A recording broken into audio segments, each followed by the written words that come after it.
Salam selamat pagi kepada ibu dosen kami yang kami hormati dan teman-teman kami sekalian yang kami cintai.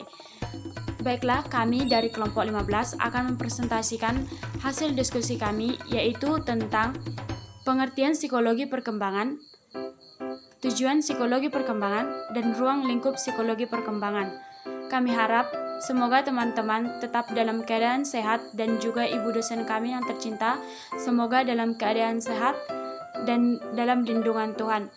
Di sini kami akan memperkenalkan diri kami masing-masing. Yang pertama itu ada Anggraini Ningrum, NPM 19900024. Yang kedua Cindi Merpaung 19900026, dan saya sendiri Desi Fitriani Lumban Batu 19900027. Baik, terima kasih. Perkenalkan, nama saya Anggraini Megasitian Ningrum. Saya akan menjelaskan tentang apa itu pengertian psikologi perkembangan. Psikologi perkembangan merupakan ilmu pengetahuan yang mempelajari tingkah laku manusia sepanjang rentan kehidupannya, dari sejak dalam kandungan hingga lanjut usia. Selanjutnya ada pun beberapa pengertian psikologi perkembangan menurut beberapa para ahli. Salah satunya ini menurut Monks, Connors, dan Harditono.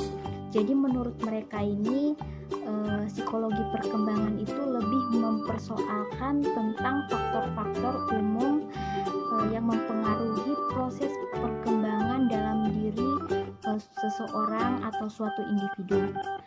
Yang kedua di sini menurut Hartono, seperti yang saya jelaskan tadi, pengertian psikologi menurut Hartono itu lumayan mirip, yaitu dia mengatakan bahwa psikologi perkembangan merupakan ilmu pengetahuan yang mempelajari tingkah laku manusia dari saat bayi, dari sejak bayi hingga menjelang dewasa. Adapun perbedaan perkembangan dan pertumbuhan. Yang pertama itu perkembangan. Perkembangan ini lebih bersifat kualitatif, yang meliputi perkembangan intelektual, perkembangan emosi, ataupun perkembangan perilakunya. Sedangkan pertumbuhan itu lebih bersifat kuantitatif atau lebih ke fisik. Contohnya itu tinggi badan, berat badan, ukuran badan, dan lain sebagainya. Terus ada pun syarat-syarat terjadinya perkembangan. Yang pertama itu pertumbuhan, yang kedua kematangan, ketiga belajar, latihan, dan pengalaman. Dari syarat yang saya sebutkan tadi ada pertumbuhan. Jadi maksudnya di sini saat seorang anak mengalami pertumbuhan, maka perkembangannya juga akan mengikuti. Contohnya itu anak usia 1 tahun. Anak usia 1 tahun tentu berbeda dengan anak usia yang 3 tahun. Dari segi emosinya, dari segi perilakunya, dari segi intelektualnya tentu berbeda. Jadi yang kedua itu kematangan. Jadi kematangan juga perlu, sangat penting untuk perkembangan seseorang. Dan yang ketiga ini belajar, latihan, dan pengalaman. Jadi untuk perkembangan ini belajar itu juga sangat penting, apalagi untuk anak usia 1 tahun, 2 tahun, atau 3 tahun itu sangat penting yang namanya belajar atau latihan. Kenapa? Karena anak di sini sudah ingin mengetahui, mengenal, belajar dari hal sekitarnya, dari lingkungannya. Jadi peran orang tua di sini juga sangat penting, karena ketika orang tua memberikan pelajaran, memberikan pengalaman yang positif untuk anak, maka perkembangannya juga akan positif. Jadi anak-anak belajar dari lingkungannya dan dari sekitarnya. Anak-anak sangat butuh pengalaman juga. Pengalaman ini termasuk juga anak-anak belajar dari apa yang sudah dilaluinya, apa yang sudah pernah terjadi. Mungkin anak belajar dari situ. Jadi syarat-syarat perkembangan ini juga tidak lepas ya dari pengawasan orang tua. Jadi ketika sekitarnya positif, ketika lingkungannya positif, maka perkembangan anak itu akan positif. Tapi ketika seorang anak diberikan pelajaran atau diberi ajaran yang negatif, maka perkembangannya juga negatif. Misalkan dari segi bahasa, ketika anak diajari sopan, maka dia akan sopan. Dari tutur katanya, dari intelektualnya juga, emosinya juga. Ketika anak melakukan kesalahan lalu diberikan pemahaman yang benar, maka anak-anak bisa mengatur emosi, apalagi ketika marah. Baik, demikianlah yang saya jelaskan tentang apa itu psikologi perkembangan, syarat-syaratnya, dan perbedaan perkembangan dan pertumbuhan. Saya ucapkan terima kasih.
Perbedaan yang bersifat pribadi pada tahapan atau masa perkembangan pendidikan tertentu.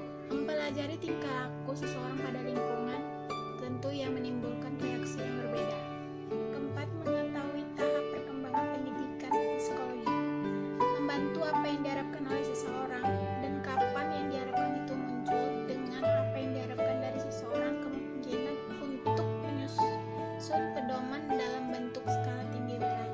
Membantu pengajaran pendidik, khusus pendidik, agar dapat memilih dan memberikan materi dan metode yang sesuai dengan kebutuhan seseorang, terutama dalam kegiatan proses mengajar.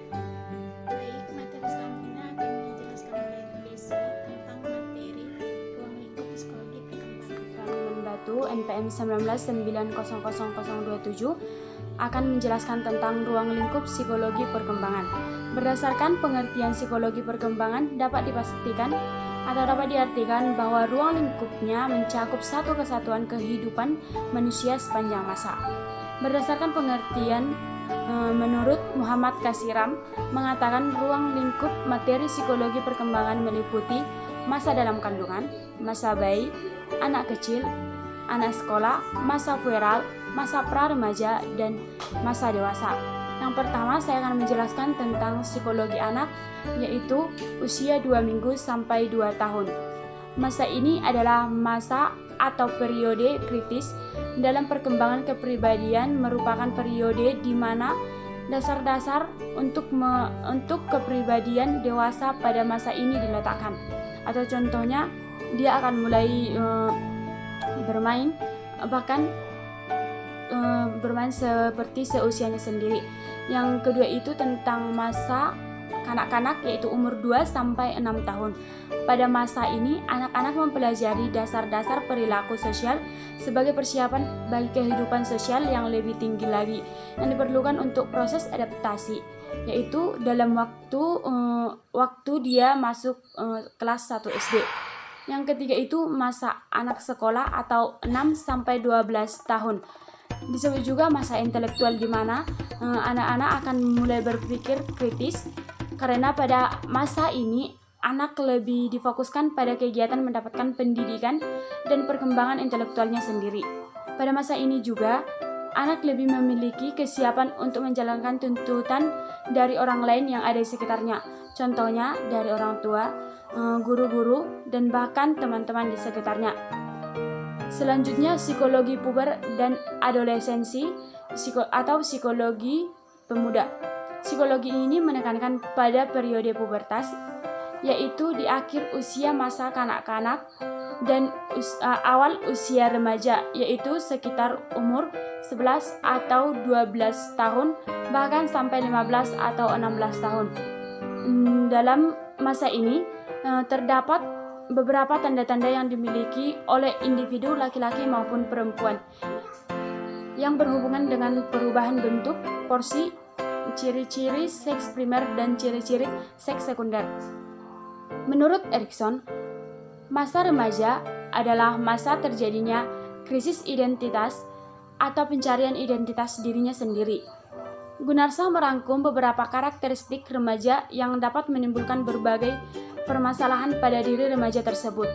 Yang pertama, kecanggungan dalam pergaulan dan kekakuan dalam gerakan, di mana para anak remaja pada masa ini dia akan memiliki untuk mencari identitasnya sendiri.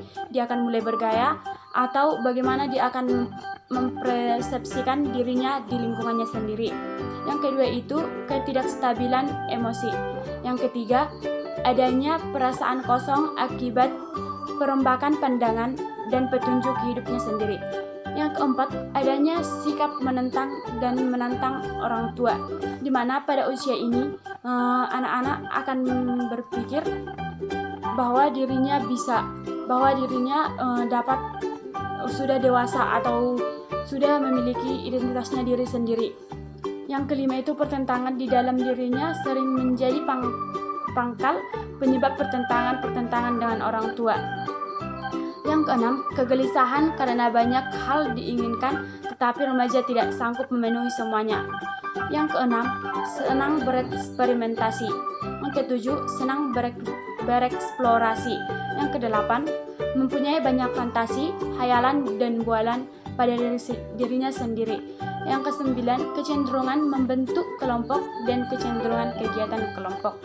Di mana pada usia ini dia akan senang untuk memilih-milih temannya sendiri, bahkan dia akan memilih teman yang sama dengan dirinya. Atau juga bisa dikatakan dia akan berhubungan dengan teman-teman yang memiliki identitas sama dengan dirinya sendiri.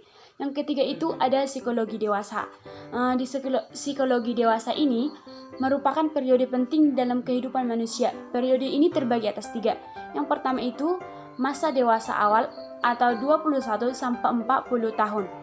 Masa kemantapan dan produktif, suatu masa yang penuh dengan masalah dan ketegangan emosional, periode komitmen dan kreativitas, bahkan kreativitas pada diri sendiri. Yang kedua itu masa dewasa pertengahan, yaitu umur 40 sampai 60 tahun. Merupakan masa transisi di mana setiap individu meninggalkan ciri jasmani dan berperilaku masa dewasanya dan meninggalkan perilaku masa dewasanya. Masa ini juga termasuk masa yang ditakuti sebagian besar individu, cenderung ketertarikan kepada agama lebih tinggi dari masa-masa sebelumnya karena merupakan kebutuhan pribadi dan sosial. Dia akan memilih agama mana yang dapat dia ambil dan agama mana yang akan menurut dia cocok untuk dirinya sendiri. Bahkan sosial yang ada pada dirinya dan sekitarnya akan dia pilih sebila mungkin, karena ini merupakan tingkat kedewasaan yang paling banyak